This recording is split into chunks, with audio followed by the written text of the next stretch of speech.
পোশাক নিয়ে না গত ১ বছর ধরে কিন্তু বাংলাদেশের মানুষের প্রচুর নারীদের পোশাক নিয়ে খুব কথা হচ্ছে।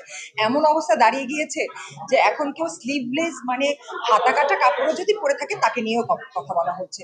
দেখা যাচ্ছে যে অশ্লীল কোনো কিছু নয়, এমন কোনো আপত্তিকর কাপড় পরেনি, তারপরেও তাকে নিয়ে কথা বলা হচ্ছে।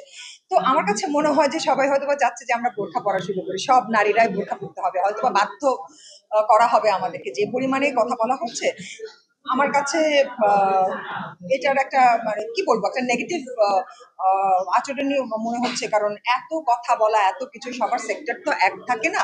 মিডিয়াতে কাজ করলেও সবার প্রত্যেকটা আলাদা আলাদা সেক্টর থাকে, আলাদা আলাদা সেক্টরে মানুষরা নিজেদেরকে আলাদাভাবেই রিপ্রেজেন্ট করে। এখন অনেক সময় না কিছু কিছু কাপড়ের ক্ষেত্রে কাপড় পরলে অনেক সময় মাল ফাংশন হয়ে যায়। এটা কখনো কোনো মানুষের উপরে থাকে না, কখনো কখনো একটা ব্যক্তির উপরে থাকে, আবার কখনো থাকে না। আবার অনেক সময় দেখা যাচ্ছে যে কেউ যদি আমরা এরকম কোনো কাপড় পরে থাকি যেটা কিনা রিভিলিং, একটু বেশি রিভিলিং, তখন কি আপনারা সংবাদ মাধ্যমে যারা আছেন, আপনারা যারা রিপোর্টার রয়েছেন, তারা ক্যামেরা ধরছেন, আপনাদেরও কিন্তু একটা দায়িত্ব, তাই না? যে আমরা একজন আর্টিস্টকে দেখছি, যখন ক্যামেরাটা ধরছি তার উপরে তার কোনো আপত্তিকর যদি কোনো সিচুয়েশন থেকে থাকে সেখানে আমরা ক্যামেরাটা ধরবো না, কিংবা যদি ধরেও থাকে ক্যামেরা চলে আসে ওটা আমরা কেটে দিই। এটা কিন্তু আগে আমরা দেখেছি, আগেকার সময়ে যেরকম মাল ফাংশন হতো না ক্লোদিং এ, তা হতো, কিন্তু তখনকার রিপোর্টাররা না এটাকে এভাবে সামনে আনতো না। আর এখনকার সময় হচ্ছে কি খুব বেশি করে এমন ভাবে ক্যামেরাগুলো ধরা হয়, এমন অ্যাঙ্গেল থেকে ধরা হয় যাতে আরো অকওয়ার্ড লাগে, আরো উইয়ার্ড লাগে। তো সেটা আরো একটু বিব্রতকর আমার মনে হয়। তো যারা মানে যাদের ক্লোদিং কিংবা, আমি আসলে এটাতে কিছু বলবো না, কারণ পোশাকের বিষয়টা কি যার যার স্বাধীনতার বিষয়, যে যেরকম ভাবে নিজেকে স্বাধীন মনে করে করতে পারে, যেটা মনে হয় যে তাদেরকে they are comfortable wearing that attire, they can carry it, they can go on and carry it, but একটা বাজেভাবে অ্যাঙ্গেল ধরে সেই ছবি তুলে কিংবা সেই ফুটেজটাকে ভাইরাল করা, এটা আমার কাছে খুব খারাপ লেগেছে। নারী স্বাধীনতা বলতে কি বলবো, আমি তো কোনো স্বাধীনতাই দেখছি না। মানুষের স্বাভাবিক ভাবে যে স্বাধীনতা থাকার কথা, মানে কথা বলারই স্বাধীনতা নেই, আমাদের বাক স্বাধীনতাই নেই, সেখানে তো নারীদের স্বাধীনতাটা একদম তুচ্ছ একটা বিষয় হয়ে দাঁড়িয়েছে। এখানে এই নারীদের স্বাধীনতা নিয়ে কেউ কথা বলছেও না।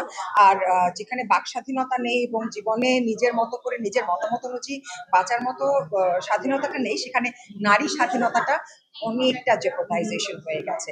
আমরা অনেক ঝুঁকি দেখছি। হ্যাঁ, সেটা তো অবশ্যই আছে। এটার ভয়ভীতি মানে সারাক্ষণ প্রতিদিনই আমি শুনতে পাই যে আমাকে নিয়ে কোনো না কোনো দল, কোনো না কোনো গ্রুপ তারা প্ল্যান করছে আমাকে মব অ্যাটাক করবে কিংবা আমার উপরে আমাকে আইনি ঝামেলায় ফেলানো হবে। কিন্তু একটা ব্যাপার হচ্ছে কি যে সততার কথা এর আগেও বলে এসেছি, আমি সৎভাবে চলে এসেছি, সততার সাথেই সবসময় নিজে কাজ করে এসেছি। আমার এমন কোনো কিছু নেই, আমি এমন কোনো অন্যায় করিনি, এমন কোনো অপরাধ আমি কখনো করিনি যে যার কারণে আমাকে কোনো রকমের আইনি ঝামেলায় ফেলানো হবে কিংবা অ্যারেস্ট করা হবে। কিন্তু এই ধরনের ভয় ভীতি আমাকে দেখানো হচ্ছে, আর সেই ভয় ভীতির জন্যই আসলে এই মুহূর্তে আমি কোনো কথাই বলতে চাচ্ছি না, কারণ মতামত প্রকাশ করতে পারছি না। নিজের পরিবার তো রয়েছে, সন্তান রয়েছে, তাই না? যখন নারী একটা মা হয়ে যায় তখন কিন্তু তার মায়ের লাগামটা তার সন্তানই হয়ে যায়। তো সন্তানদের সুরক্ষার জন্য, সন্তানদের সিকিউরিটির জন্য কিন্তু মায়েদের অনেক সময় দেখেছেন লাগাম টেনে ধরে রাখতে হয়, কিছু করতে পারে না। সেই জায়গাটায় আমি এখন অবস্থান করছি। আমি একজন মা, সে মা হয়ে সন্তানের সুরক্ষার দায়িত্বটা আমি পালন করে যাচ্ছি, যার কারণে আমি মুখ বন্ধ রেখেছি। তাই আপনার প্রশ্নের উত্তরটা আমি এখন দিতে পারছি না।